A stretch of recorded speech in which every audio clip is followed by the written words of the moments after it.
तैयार करा के तू कबे ले मुंह धोए लगे कहां जाके बा मंडे देख मालूम करे ना कहीं हो चलो ना जाई भाग भैंसिया है ये जे बैठल जाए तुम बैठल सुकन से मारा दे का करवा तो भाई के हो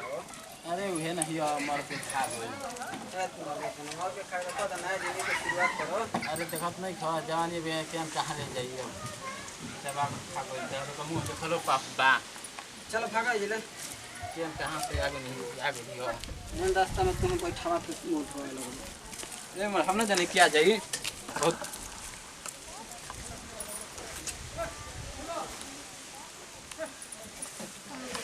सुनने के मिला हमरा तो कुछ समझ में नहीं क्या होता अब ऐसा जिंदगी में हो गल तब हम का करी कुछ समझ में नहीं क्या हो तुम का करी का ना करी ना लोग ऐसे ही जिए दी ना वैसे ही जिए दी तो आदमी कैसे जिए का विधवा के जिए के धरती पर हक नहीं के का ऐसे बोले तड़न जा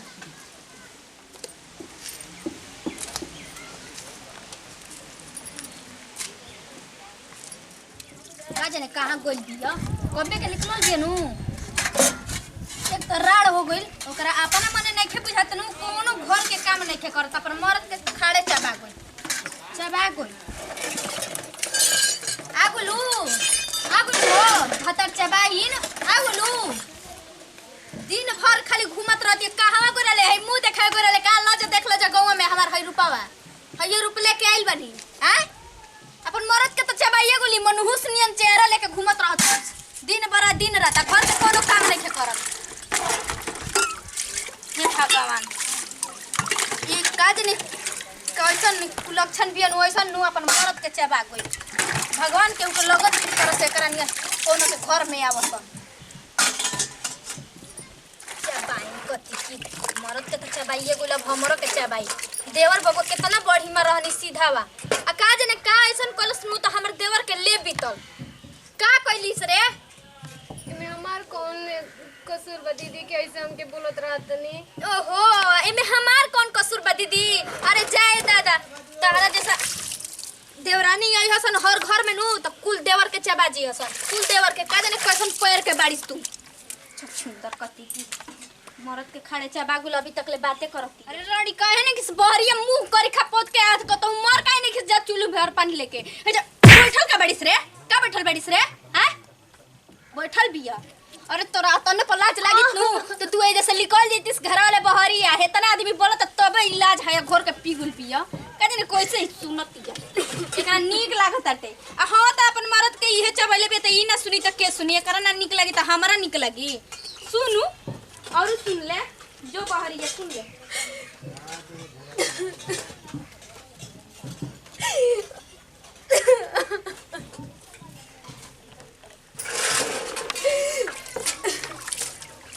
आदमी तो जिया ही नहीं कर देता वो घर होती तो घरों के आदमी नहीं कर जिए कम से कम दीदी के तो ऐसे ना बोले चाहिए इनको अपना जने तनिके समझदारी नहीं के कोई काम दाम करत रहते तब वैसे बोलत रहते नहीं आज वहाँ रहती तो हम ऐसे ना बोल कोई बोली थे चाहे हर दिन ना देखेगा पड़ रहा एकदम तो इतना अपना लगा के रख रही कि 5-10 साल हम घर से बाहर ना निकले बस सालों भर ना घर से बाहर निकले के पड़ जाता ए भगवान उनके तू चिल्ला हमरा से गाय तू हमरे को काहे ना संग ही लेके गईला एकरा से बढ़िया बगी हम जाते नहीं हमें घर में हमरा जिए के तनिके मन के कर जाते नहीं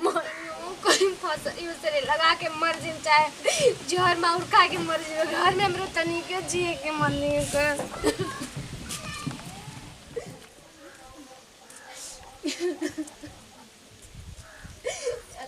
मर हेरा दे कहीं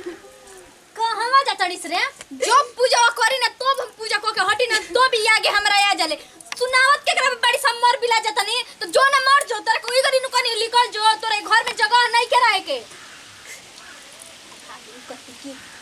खाड़े अपन मरद के चबा गुला आइल भी अभी कहती हम जातनी मरे कजने कर पर के कर मोह दया आवत टे जब के तो जो ना मर जो बिला जो कहता हूं देखू घर में असली घुसली बता दे तुम तोरा के अगर घर में घुसली तो तोरा काम रहे ना बता दे तनी जब से छछु अब तो 1 मिनट हमरा जिए के मन नहीं करे रे जहर मार खा के मर जी बाबूजी के जान कहाँ धनवा वाला जहरिया रोकले रोक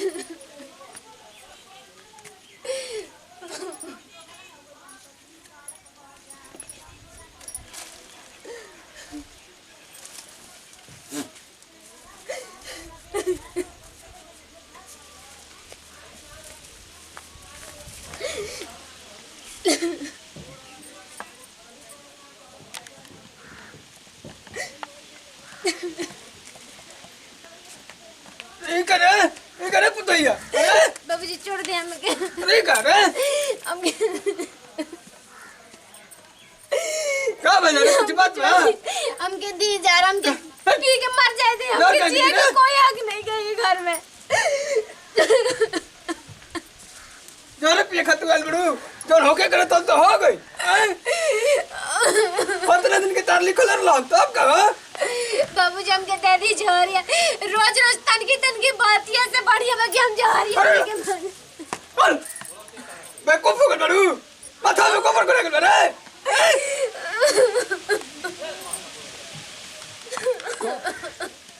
काहे कर हट काहे रे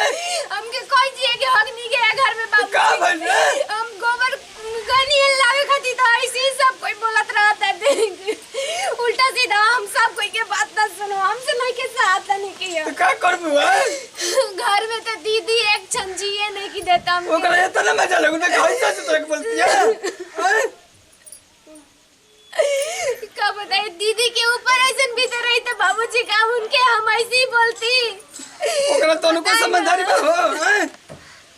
भगवान लेबे वाला रहले गुण बाबूजी हम कहले बनी भगवान से छीन लेवे के रब बताई कोई पत्नी के सवा के कि हमार पति से अपन दूर हो जाए बताई ना ना हो रे कहां में नहीं सुन रे का जी है ना तो ने के सुना तो का चिल्ला तनी बताई ना तनी का एकरा कहते रे का कहतनी जन कहले बे तन कहतनी और का कहतनी तुम भगवान करे न होई रे कि हमरा ओहो तो भगवाने कलन अपन मरद के चबाजो ये सब बोले पिया के चबाले बा हम अपन मरद के चबा गुली लागत त घर बिलवारी हमनी के सब के चबा के रख दी ए भगवान हमरा काहे न उठल ना हो का तो मर काहे ने खिस जात रे काहे ने खिस बिला जात को तो देखो हैं का करे मत रे देखी बुढ़ा हाथ न उठाई हमरा ऊपर बुझाइला तो पे है तरफ ओ शो दादा हमके मार दी बाबूजी मार ना जाए जे तो जहरा देखा दिन हम मुंह पिए के करम न तो बुढ़ा हमरा के बचा लिया अरे होनिए जख मुड़ी गोड़ के मर जो जो मारे कर तू तो हे जना न ढरकच देखाई थी को तो जाके कुआं में कूद जाई का करे टटले बड़ी तू रे देखी हमार से रोवा मत बोली बुझाइल तोरा ऊपर है तोरा कहीं सब निकला गई तू ओए हो भगवान से ये बनाओ तनी का हमरा बारे में मनाओ तनी हम ई तो चाहत होई चाहत है जैसन हम हो गइनी वैसन ही हो जाओ हम ही कुल्ला सोचे नहीं दीदी के जैसे हम हो गए सब आदमी हो तू जाए जैसन राड़ वाली सोच नहीं सोचे भी सब राड़े हो जाओ देखो हमरा घर से निकल जो कहां जाई कहां जाई ए जना रही ए जे रही नहीं देखा जा ए जे रही हां कद हम आ लगा को दे तो तुम चुप रहो एकदम साइलेंट मैं कर खोज के बियाह करा ना देबो कहीं लड़का देख के पर में का कहते नहीं बाबूजी हम पूरा जिंदगी ऐसी उनकर याद में ना काट बेटी ली हम शादी हम तेरे अपना बेटी लेकर अरे जान शादी कर ले जैसे तो चाहते हो खूब हम शादी जैसे कर पहले रहो वो सही हो जा हम तो वे ना चाहब ना बाबूजी ऐसा रोवा मत की हमरा सामने हाथ जोड़ते नहीं हम उहे के पूजा कर करके हम जी ले लेकिन हम ना शादी दूसरा कर सके ना बेटी ऐसे मत कहो ये तो औरी ढाल भी है अभी तरी बनती है ठीक है चलो चलो घर में जो बियाह करे का खुद से होइए गइल बियाह कर ले अब तो चाहते बड़ी से बियाह करे ये पता है एक लोटा पानी ले रे लाओ तो नहीं बाबूजी आवले के हो बाबू चलो उन्होंने देखे न हो आ गलू कुछ बोलत ना रहियो जानते बनी बाबूजी की अब बैठ तो बेटा शादी कर ला बाबूजी बार बार हमके वही बात याद मन दिलवाई हमसे ना वही कर लो बाबू हमर लइके देखल न जात रउआ जब तक जियम जब तक हमर सहारा राम न हमार को दिन के जिंदगी बा हम आज बानिया कल हम चल जाए हमार जिंदगी के भरोसा का ले बड़ू बाबूजी बाबूजी हमरा से ना हो कहीं शादी, अब हमसे ना हो, हम ना करते शादी। बहना लड़का देख हम तार शादी करा देतनी। बाबूजी बार बार हमके एक ही उलझन में मत फंसा के रखी, हमसे ना हुई शादी, हमसे ना सपरी कुल। बात माना हर बेटी। अब हम का कही बाबूजी, हमरा कुछ समझ में नहीं के आवत। हमारा रोहन लइके न जब देखे तारे के ओइसन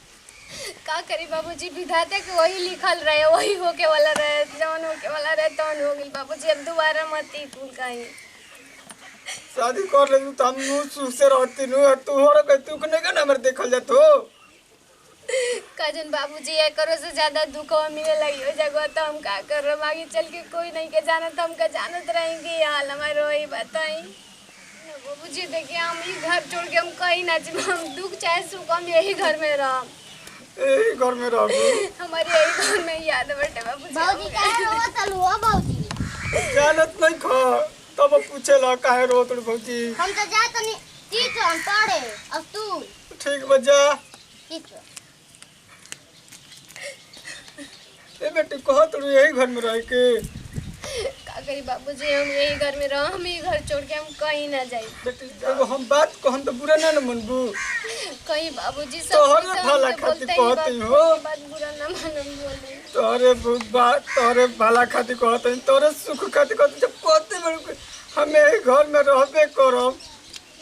ऐसा कौन बात हो गई बाबूजी जो हम बुरा मानम और बात के कोई बुरा मान ले नहीं बोली। अरे तार बाप समझ में तारा के भलाई न सोचब। आय एगो हमर बात दिमाग में आयल कि बबुआ से हमर छोटका शादी कर लो। बाबूजी रे वो पगला गेल बनी का ई का कहतनी, वहां के बहुत अभी छोट बनी, हमर बेटा सान बनी, हम उनसे शादी कैसे कर ली? का कभी कहते बोले घर में रहबे करे बेजे तो हम कहत नहीं कि ओकरे से शादी कर लो बेटा। ना बाबूजी वहाँ के जिंदा रही तो कहत रही कि बबुआ के धूमधाम से शादी करल जी, हम उनके धूमधाम से शादी करब, हम उनके संगे शादी ना करब। हम बहुत वहाँ के छोट बनी, वहाँ कभी कुछ न समझ में आई बाबूजी। हमारे क्रिया बेटी ई का कहतनी बाबूजी, हमार जीत जी हमार जान मत ली। अपन पति के क्रिया कुछ मान लो बात।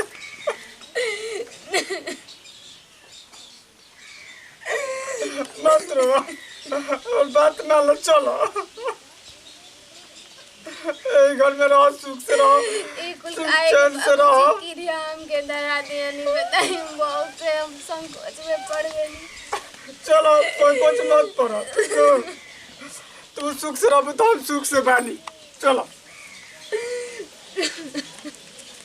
जाने कहां गोल बे कबे के माई हमर लागत अटे कोनो के फसाई। चलो बेटी, तू चलो, ढलल नहीं खेनु चलो। गोल बे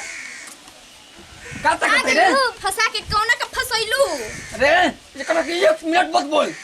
ओय हुरम हमरा के कहे हम ये तो बानी थे तना तू एकरा के तंग कइले बड़ी आ ना रहती तो कितना तंग करती रे। जोर का मर ना जाए तो मार ना जाओ त कहां बोलबो ना तो फोड़ दे मुंह में। आ छोटका कहां बरे छेड़ दी बाबूजी दे देखाओ तो दी छोटका कहां बा बनी घर में हां काहे के एकरा के एक शब्द बोलिया मत मोकर से बतिया का होतनी का बतिया जतनी हम जाते ना थोड़ा से कम रे लेकिन निदान कर दिल बनी निदान। हां बचाओ अंकुश पढ़त रहो। हां अब है ना तने को काम बता का काम बा आओ पढ़े के बाद में पढ़ियो ना का आओ है जब बैठो एगो तरह के बात समझाओ तने पानी बचाओ ना भैया तो है नहीं खान दुनिया में ना हमर भैया के नइखन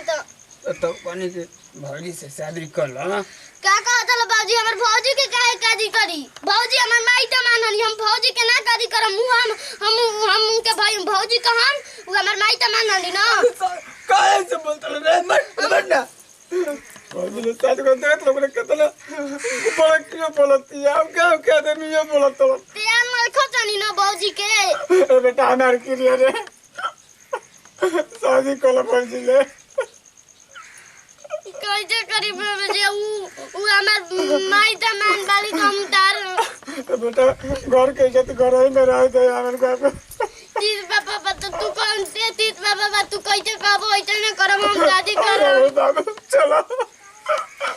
बाप रे कौन निदान निकलवाइले बड़ीस रे? हां चलो काहे नहीं किस बोलत? चलो कुछ बोलत नहीं किस? अरे चुप पैर घुसल बन रे अरे तो हम हमारे के डाटे नहीं जा टोपी माला लेके आ। टोपी माला ओ का होई जीस जा कोई से नूर सब मची व्यवस्था करके रखल बनी है, जाके लेके आ। तो चिल्लात कितना बनी उकुल का हुई माला से नोरा जब को तुम देखो बहुत जैसा कहत उतना भरो। ठीक भाई बुढ़ा लेके आओ तनी बस ऐसे काहे करते नहीं बाबूजी, मान दे रहा हूँ हमारी बात कम से कम।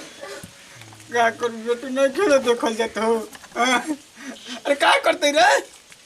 आओ तनी चिल्लात का बनी कतना देरी करते रे शुभ काम में? शुभ काम में का जाने कौन इनका शुभ काम इकुल का करियो ना मैं बुझाता नहीं खेली दे आधार मला होता। बाबूजी रहे दिनो काहे के गुल करत नहीं। दे हमारा लइका के टोपी पहनाओ तनी अरे जी दाना तो देखो गरमा में मिजाज नमन ना तो जान तो ना। अल्लाह बियाह करवा में विधवा से अल्लाह कन्या अल्लाह। एगो हमर देवर के चबा गेलियो करो के चबाइल चाहती है काई अरे कौन चम बोलिस रे? कतरा चुप रह एकदम साइलेंट। हैं तो शर्म नहीं खेला तो जोरा चबानी तोरा शरम नहीं खेला गत हिती चुकी लइका से शादी करते पाड़ा चका भइलिस अच्छा का भाईली घर की इज्जत घर में नहीं रहती न था ना। बाद में रोवा जानम करवाओ तनी नु लइका के चौपट करो तनी सर माला डाल मारा जाने के बाद ही जीत बरल बा। अरे किस बढ़ता है? चल माला डाल हो मच्छिया माला डाल बाबूजी रहे दिनो काहे की गुल करवाओ तनी, ऐसे ही ठीक बाटे। एकर तो मन बाटे हमरा के सुनावत यार एक डाल ले मालावा ना बोलम और कौन का कुछ मैंने और डाल भी है सन कर हेलू का मार दे मस्त सब काम एकदम टाइम भेल पिया डाल जाती है डाल दो। हां डाल दो कन्या डाल काल डाल। हां हो गई हो भगवान दे सन मेरा दे दे रे ली न ली दे ला बेटा खोल दो। हां चलो लो कन्या पे लगा देखो हो गल ना। ओ भगवान देखो कुला सुनो करबो नु तो मार लेको भूरे सभी। चलो हो कन्या चलो चलो तो सुखी संपत्ति से रह जा जा हम लोग खुश रहो तुम लोग खुश रहो जा जा ए बूढ़ा हिती चुकी लइका के जीवन बर्बाद कर दियला पढ़े लिखे के उम्र में शादी कर दियला नमस्कार भैया हम विनय ठाकुर उर्फ लोटन बाबा। बाकी सब यहाँ से सुनी जा। नमस्कार प्रणाम, हम मंजू मौर्य। देती जाए दिल के लाइक करम जा अपन घंटी दबा के आप सब्सक्राइब करम जा देती जा हमके वीडियो कैसन लागल आज इनके बुती जा। नमस्कार प्रणाम भैया, हम प्रतिमा सिंह और देखनी है जका विधवा के जिए के धरती पर हक नहीं के, बिल्कुल हक बटे जिए के, लेकिन जौन गलती हमारा साथ यहाँ जानी करत रही जाए वैसन गलती रोरा सब ना करम जा। और हाँ ओकर दोबारा भी शादी हो सकत हटे, अगर रोरा सब चाहते जाए दोबारा भी शादी हो तो होके सकेला शादी, मतलब विधवा के। हमने के वीडियो अच्छा लागल हो तो दिल से लाइक करम जा, शेयर करम जा। हाँ कमेंट बॉक्स में लिख के जरूर बताएं जा कि हमने के वीडियो कैसा लागला। और यही वीडियो से लेते हैं जब विदाई, अगले वीडियो में फिर से मिलल जी। और हाँ हमने के लास्ट में का बोलनी जा, जय जवान जय भोजपुरिया।